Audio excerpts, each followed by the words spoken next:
வணக்கம். மின்னல் டிவி செய்திகள். இன்றைய முதன்மை செய்திகள். மீனவர்கள் மறு அறிவிப்பு வரும் வரை கடலுக்குள் மீன்பிடிக்க செல்வதை தவிர்க்குமாறு புதுவை மீன்வளத்துறை எச்சரிக்கை விடுத்துள்ளது. புதுச்சேரி மடுகரை சாராய கடையில் இரு மாநில போலீசார் வாக்குவாதத்தில் ஈடுபட்டதால் பரபரப்பு ஏற்பட்டது. வாஸ்கோ நிறுவனம் சார்பில் நடைபெற்ற போதைக்கு எதிரான விழிப்புணர்வு மாரத்தான் ஓட்டத்தை துணை சபாநாயகர் ராஜவேலு கொடியசைத்து துவக்கி வைத்தார். மீனவர்கள் மறு அறிவிப்பு வரும் வரை கடலுக்குள் மீன்பிடிக்க செல்வதை தவிர்க்குமாறு புதுவை மீன்வளத்துறை எச்சரிக்கை விடுத்துள்ளது. புதுவை மீன்வளத்துறை வெளியிட்டுள்ள செய்திக்குறிப்பில், தெற்கு வங்கக்கடலில் உருவாக்கக்கூடிய காற்றழுத்த தாழ்வு மண்டலம் காரணமாக புதுச்சேரி மீனவர்கள் ஆழ்கடல் பகுதிகளில் மீன்பிடிக்க செல்வதை தவிர்க்க வேண்டும். வரும் 27ஆம் தேதி தமிழக கடலோர பகுதிகளில் சூறாவளி காற்று வீசக்கூடும் என்பதால் அன்று முதல் மறு அறிவிப்பு வரும் வரையில் மீனவர்கள் கடலுக்குள் மீன்பிடிக்க செல்ல வேண்டாம். தற்போதைய வானிலை அறிவிப்பின்படி மீன்வளத்துறை அறிவிப்பானது சென்னை மண்டல வானிலை அறிவிப்புக்கு ஏற்ப மாறுபடும் என்றும், அதனால் வானிலை அறிவிப்பை மீனவர்கள் கவனித்து வருமாறும் கேட்டுக் கொள்ளப்பட்டுள்ளனர் என அதில் குறிப்பிடப்பட்டுள்ளது. புதுச்சேரி மடுகரை சாராய கடையில் இரு மாநில போலீசார் வாக்குவாதத்தில் ஈடுபட்டதால் பரபரப்பு ஏற்பட்டது. கடலூர் மாவட்டம் பட்டாம்பாக்கம் மடுகரை சாலையில் தென்பண்ணையாறு சோதனை சாவடியில் இருந்த தமிழக போலீசார் வழியாக வந்த ஒருவரை மடக்கி சோதனை செய்தனர். அவரிடமிருந்து 10 சாராய பாக்கெட்டுகளை போலீசார் பறிமுதல் செய்தனர். விசாரணையில் அவர் மடுகரையில் உள்ள சாராய கடையில் இருந்து வாங்கி வருவதாக தெரிவித்தார். இதையடுத்து கடலூர் டிஎஸ்பி ரூபன்குமார் தலைமையில் 10க்கும் மேற்பட்ட போலீசார் மடுகரை சாராய கடைக்கு சென்று அங்கிருந்த 40 லிட்டர் சாராய பாக்கெட்டுகளை பறிமுதல் செய்தனர். இதுகுறித்து தகவல் அறிந்த Puducherry Nettapakkam sub inspector Veeraputhiran, Madukarai sub inspector Kuppusamy தலைமையிலான போலீசார் சம்பவ இடத்திற்கு சென்று சாராய கடையில் இருந்து எந்த பொருளையும் எடுத்து செல்லக்கூடாது என தமிழக போலீசார் காரை மறித்து வாக்குவாதத்தில் ஈடுபட்டனர். இதற்கு டிஎஸ்பி ரூபன்குமார், தமிழக பகுதியில் பாக்கெட் சாராயம் தடை செய்யப்பட்டுள்ளது. தமிழக பகுதியில் பாக்கெட் சாராயம் பிடிபட்டால் அது எங்கிருந்து வருகிறது என்பதை கண்டுபிடித்து தடை செய்வதற்கு எங்களுக்கு அதிகாரம் உள்ளது என்றார். பின்னர் பறிமுதல் செய்த சாராய பாக்கெட்டுகளுடன் தமிழக போலீசார் கிளம்பி சென்றனர். சம்பவத்தால் அங்கு பரபரப்பு ஏற்பட்டது.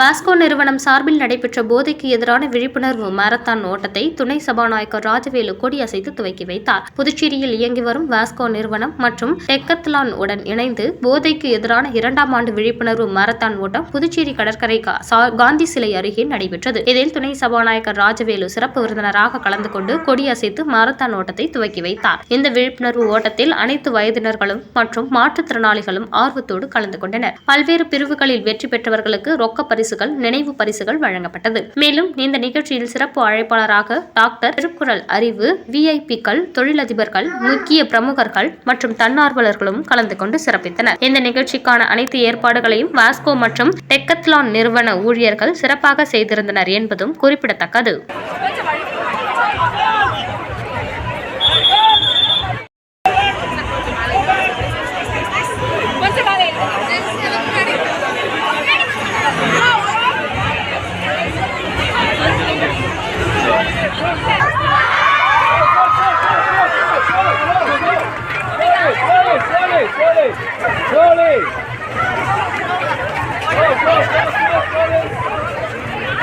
புதுவை தொழிலாளர் துறை வேலைவாய்ப்பு அலுவலகம் சார்பில் பாரதிதாசன் அரசு மகளிர் கல்லூரியில் நடைபெற்ற வேலைவாய்ப்பு முகாமில் 584 பேர் தேர்வு செய்யப்பட்டு பணி நியமன ஆணைகள் வழங்கப்பட்டன. புதுச்சேரியில் உள்ள பாரதிதாசன் அரசு மகளிர் கலை அறிவியல் கல்லூரி வளாகத்தில் நடைபெற்ற இந்த முகாமில் புதுவை, தமிழ்நாடு மற்றும் வெளிமாநிலத்தை சேர்ந்த 50 முன்னணி தனியார் நிறுவனங்கள் பங்கேற்று 3156க்கும் மேற்பட்ட பணியிடங்களை நிரப்ப நேர்காணலை நடத்தின. நிறுவனங்களின் விவரம் கல்லூரி நுழைவு வாயில் அறிவிப்பு பலகையில் ஒட்டப்பட்டிருந்தது. முகாமில் 10ஆம் வகுப்பு, +2 மற்றும் ITI, டிப்ளமோ, இளநிலை பொறியியல், இளநிலை பட்டம், மருந்தியல், செவிலியர், கணக்கியல், கல்வியியல், MBA முடித்தவர்கள் பங்கேற்கலாம் என அறிவிக்கப்பட்டிருந்தது. இந்த முகாமில் மொத்தம் 1756 பேர் பங்கேற்றனர். இவர்களில் 584 பேர் தேர்வு செய்யப்பட்டு பணி நியமன ஆணைகளை புதுவை சட்டப்பேரவைத் தலைவர் செல்வம் வழங்கினார். இந்த நிகழ்ச்சியில் வேலைவாய்ப்பு அலுவலக துணை ஆணையர் சந்திரகுமரன், கல்லூரி முதல்வர் வீரமோகன் உள்ளிட்டோர் கலந்து கொண்டனர்.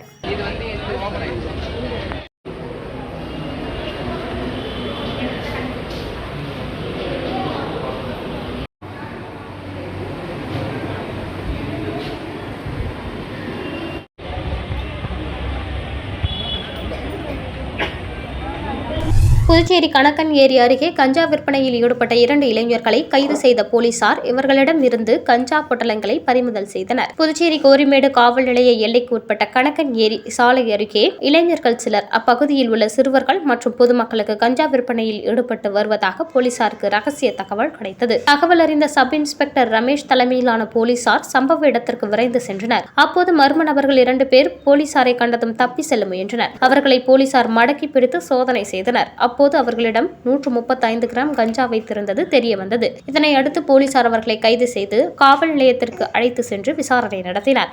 விசாரணையில் சாரம் பகுதியைச் சேர்ந்த நவீன் என்கிற துப்பாக்கி மற்றும் பூமியான்பேட் பகுதியைச் சேர்ந்த ரேவந்த் குமார் என்பதும் தெரியவந்தது. இதையடுத்து போலீசார் 2 பேர் மீது வழக்கு பதிந்து கைது செய்து சிறையில் அடைத்தனர்.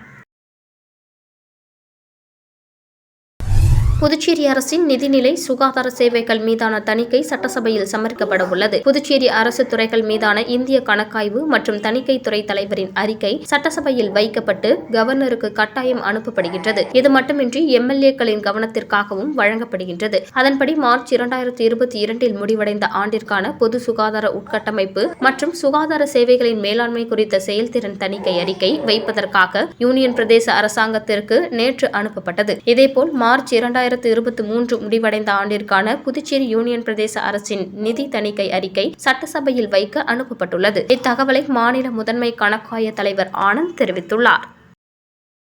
திருப்புவனை கூட்டுறவு நூற்பாலையில் 1 லட்சம் மதிப்பிலான இரும்பு பொருட்கள் திருடிய 5 பேரை கைது செய்த போலீசார் திருடு போன இரும்பு பொருட்களை பறிமுதல் செய்தனர். புதுச்சேரி கூட்டுறவுத்துறைக்கு சொந்தமான திருப்புவனை கூட்டுறவு நூற்பாலை கடந்த 6 ஆண்டு காலமாக உற்பத்தி இல்லாமல் மூடி கிடக்கின்றது. இந்த தொழிற்சாலையின் உள்ளே கோடிக்கணக்கான மதிப்பிலான பொருட்கள் பாதுகாப்பற்ற நிலையில் உள்ளது. இந்த நூற்பாலையில் நேற்று முன்தினம் அதிகாலை 2 மணி அளவில் தொழிற்சாலையின் பின்பக்க கதவுகள் உடைக்கப்படும் சத்தம் கேட்டு அங்கு பணியில் இருந்த 2 காவலாளிகள் ஓடி சென்று பார்த்தனர். அப்போது அங்கு இரும்பு தகடுகள் திருடு போயிருந்தது. அவற்றின் மதிப்பு ரூபாய் 1 லட்சம் ஆகும். அதனைத் தொடர்ந்து நூற்பாலையின் உற்பத்தி பிரிவு அதிகாரி பன்னீர்செல்வம் கொடுத்த புகாரின் அடிப்படையில் Thirubuvanai police sub inspector Kumaravelu, உதவி சப் இன்ஸ்பெக்டர் செல்வம் ஆகியோர் வழக்கு பதிவு செய்து விசாரணை நடத்தி வந்தனர். இந்த நிலையில் நேற்று முன்தினம் இரவு திருவண்டார் கோவில் பஸ் நிறுத்தம் அருகில் 2 பேர் மோட்டார் சைக்கிளில் வேகமாக சென்றுள்ளனர். அப்பொழுது ரோந்து பணியில் ஈடுபட்டிருந்த சப் இன்ஸ்பெக்டர் குமாரவேலு மற்றும் குற்றவியல் போலீசார் அவர்களை மடக்கி பிடித்து விசாரணை நடத்தினர். அப்போது அவர்கள் வைத்திருந்த இரும்பு பொருட்களை பல்வேறு இடங்களில் விசாரணை நடத்தி இரும்பு பொருட்களை கைப்பற்றி விசாரணையை நடத்தியதில் திருப்புவனை கூட்டுறவு நூற்பாலையில் மேலும் 3 பேருடன் சேர்ந்து இரும்பு பொருட்களை திருடியதாக ஒப்புக்கொண்டனர். பிரகாஷ், உத்ரா, தமிழ்மாறன், சூர்யா, மணிகண்டன் ஆகிய 5 குற்றவாளிகளை கையும் களவுமாக பிடித்து புதுச்சேரி குற்றவியல் நீதிமன்றத்தில் ஆஜர்படுத்தி காலாப்பட்டு மத்திய சிறையில் அடைத்தனர். இதேபோல் கடந்த ஆண்டு இந்த நூற்பாலையில் 12க்கும் மேற்பட்ட மோட்டார்கள் காணாமல் போனது குறிப்பிடத்தக்கது. புதுவை மாநிலத்தில் மீனவர்களுக்கான வளர்ச்சி நிதியை உயர்த்தி வழங்க வேண்டும் என மாநில மக்கள் முன்னேற்ற கழக தலைவர் ராமதாஸ் கோரிக்கை விடுத்துள்ளார். இதுகுறித்து அவர் வெளியிட்டுள்ள அறிக்கையில், புதுவை மாநில மக்கள் தொகையில் மீனவ சமுதாயத்தினர் 3ஆம் இடம் வகிக்கின்றனர். புதுவை ஒன்றியத்தில் 11 தொகுதிகளில் வெற்றியை தீர்மானிப்பவர்களாக மீனவர்கள் உள்ளனர். ஆனால் புதுவை அரசியல் கட்சியினர் மீன்வள தினத்தில் வாழ்த்துக்களை கூற முன்வரவில்லை. போட்டிகள் நடத்திருப்பதாக கூறியதும் ஏற்கும்படி அல்ல. உண்மையில் மீனவர் பிரச்சனைகளை கேட்டு தீர்வு காண வழிமுறைகளை வரையறுத்திருக்க வேண்டும். மீனவர்களுக்கான 10% இடஒதுக்கீடு, வளர்ச்சிக்குரிய நிதியை உயர்த்தியும் வழங்க வேண்டும் என்பது உள்ளிட்ட கோரிக்கைகளை நிறைவேற்றும் வகையில் மீனவர் தின விழாவை அரசு நடத்தியிருக்க வேண்டும் என குறிப்பிடப்பட்டுள்ளது. அதிமுக முன்னாள் எம்எல்ஏ பரசுராமனின் 3ஆம் ஆண்டு நினைவு தினத்தையொட்டி பரசுராமன் அறக்கட்டளை சார்பில் 100க்கும் மேற்பட்ட துப்புரவு பணியாளர்களுக்கு உணவு மற்றும் நலத்திட்ட உதவிகள் வழங்கப்பட்டன. புதுச்சேரி மாநில அதிமுக முன்னாள் மாநில அவைத் தலைவரும் உருளையன்பேட்டை தொகுதி முன்னாள் சட்டமன்ற உறுப்பினருமான பரசுராமனின் 3ஆம் ஆண்டு நினைவு தினம் இன்று அனுசரிக்கப்பட்டது. பரசுராமன் அறக்கட்டளைகள் சார்பில் துப்புரவு பணியாளர்களுக்கு நலத்திட்ட உதவிகள் வழங்கும் நிகழ்ச்சி பிருந்தாவனம் பகுதியில் நடைபெற்றது. பரசுராமன் அறக்கட்டளைகள் நிறுவனர்கள் வானூர் அரசு கலைக்கல்லூரி பேராசிரியர் டாக்டர் காந்திமதி, சென்னை விமான நிலையத்தின் உதவி பொது மேலாளர் பரணிதரன் ஆகியோர் கலந்து கொண்டு 100க்கும் மேற்பட்ட துப்புரவு பணியாளர்களுக்கு உணவு மற்றும் நலத்திட்ட உதவிகளை வழங்கினர். முன்னதாக உயிர்துளி நிறுவனம் மூலம் ஜிப்மர் மருத்துவமனை அருகே 1500க்கும் மேற்பட்ட ஏழை எளிய மக்களுக்கு அன்னதானம் வழங்கப்பட்டது. இந்த நிகழ்ச்சியில் அதிமுக காமராஜர் நகர் தொகுதி செயலாளர் ஆறுமுகம், முன்னாள் உருளையன்பேட்டை தொகுதி செயலாளர் மோட்சநாதன், வழக்கறிஞர்கள் சரவணன், இளையராஜா, சக்திவேல், முருகையன், ராஜா என்கிற செழியன் உட்பட பலர் கலந்து கொண்டனர்.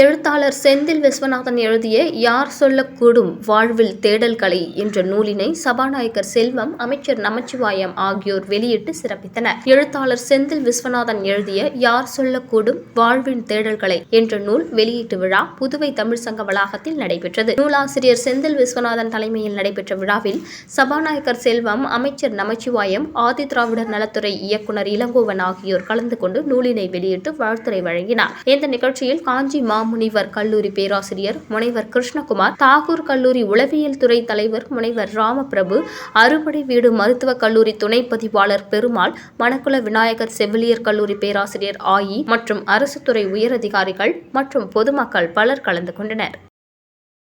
மேரி உழவர்கரை பகுதியில் அப்பகுதி மக்கள் வேண்டுகோளை ஏற்று சமூக சேவகரும் வழக்கறிஞருமான சசிபாலன் தன் சொந்த செலவில் சிசிடிவி கேமரா பொருத்தி திறந்து வைத்தார். உழவர்கரை தொகுதி முழுவதும் பல்வேறு மக்கள் நலன் சார்ந்த சேவையை சமூக சேவகரும் வழக்கறிஞருமான சசிபாலன் செய்து வருகிறார். அந்த வகையில் உழவர்கரை பகுதியில் பல்வேறு குற்ற சம்பவங்கள் தடுக்கும் வகையில் மேரி உழவர்கரை பகுதி மக்கள் வைத்த கோரிக்கையின் அடிப்படையில் மக்கள் நலன் கருதி தன் சொந்த செலவில் இன்று சிசிடிவி கேமரா பொருத்தி அதனை திறந்து வைத்தார். மேலும் அப்பகுதி மக்களுடைய குற்றங்களை எந்தெந்த வகையில் தடுக்க வேண்டும் என்று பல்வேறு விழிப்புணர்வையும் சசிபாலன் அப்பகுதி மக்களுக்கு ஏற்படுத்தினார். இந்த நிகழ்ச்சியில் மேரி உழவர்கரை தொகுதி பொதுமக்கள் மற்றும் சசிபாலன் பாசறை நிர்வாகிகள் ஏராளமானோர் கலந்து கொண்டு சிறப்பித்தனர்.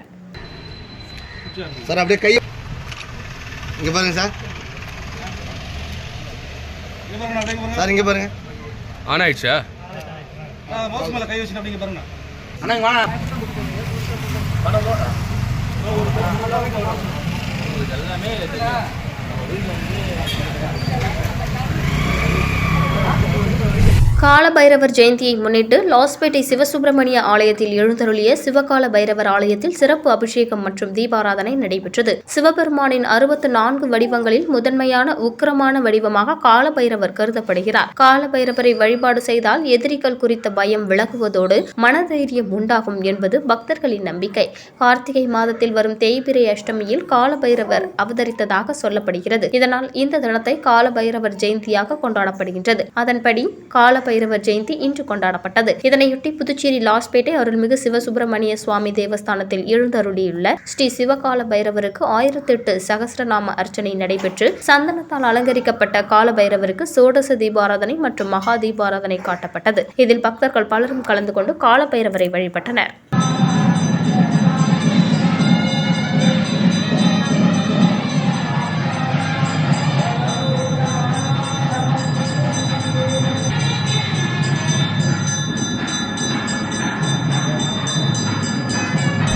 தமிழகத்தில் முன்னாள் முதல்வர் மறைந்த ஜானகி ராமச்சந்திரனின் 100ஆண்டு பிறந்தநாள் விழாவையொட்டி அவரது திருவுருவப் படத்திற்கு மாநில செயலாளர் அன்பழகன் தலைமையில் கழகத்தினர் மலர்தூவி மரியாதை செலுத்தினர். தமிழகத்தின் முதல் பெண் முதலமைச்சர் ஜானகி ராமச்சந்திரனின் 100ஆண்டு பிறந்தநாள் விழா புதுச்சேரி அதிமுக சார்பில் கொண்டாடப்பட்டது. உப்பளத்தில் உள்ள தலைமை அலுவலகத்தில் அலங்கரித்து வைக்கப்பட்டிருந்த ஜானகி அம்மாவின் திருவுருவப் படத்திற்கு அதிமுக மாநில செயலாளர் அன்பழகன் மலர்தூவி மரியாதை செலுத்தினார். இந்த நிகழ்ச்சியில் மாநில கழக தலைவர் அன்பானந்தம், கழக பொருளாளர் ரவி பாண்டுரங்கன், புதுச்சேரி நகர கழக செயலாளர் அன்பழகன் உடையார், அண்ணா தொழிற்சங்க பேரவை செயலாளர் பாப்புசாமி, மாநில எம்ஜிஆர் மன்ற செயலாளர் சிவாலய இளங்கோ உட்பட அதிமுகவினர் கலந்து கொண்டு சிறப்பித்தனர்.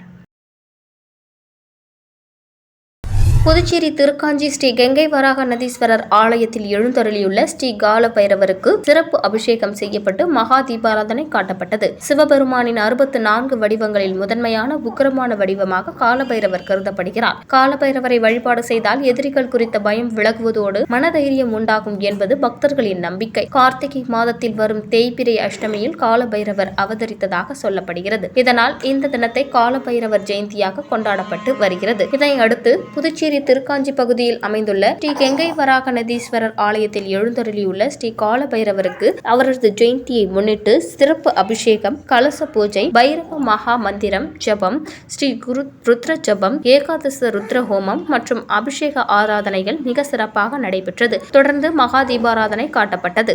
இதில் பக்தர்கள் பலரும் கலந்து கொண்டு கால பைரவரை வழிபட்டு சென்றனர்.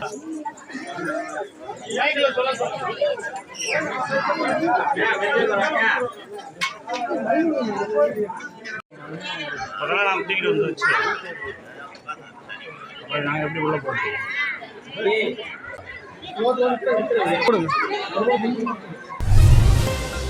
மீண்டும் இன்றைய முதன்மை செய்திகள். மீனவர்கள் மறு அறிவிப்பு வரும் வரை கடலுக்குள் மீன்பிடிக்க செல்வதை தவிர்க்குமாறு புதுவை மீன்வளத்துறை எச்சரிக்கை விடுத்துள்ளது.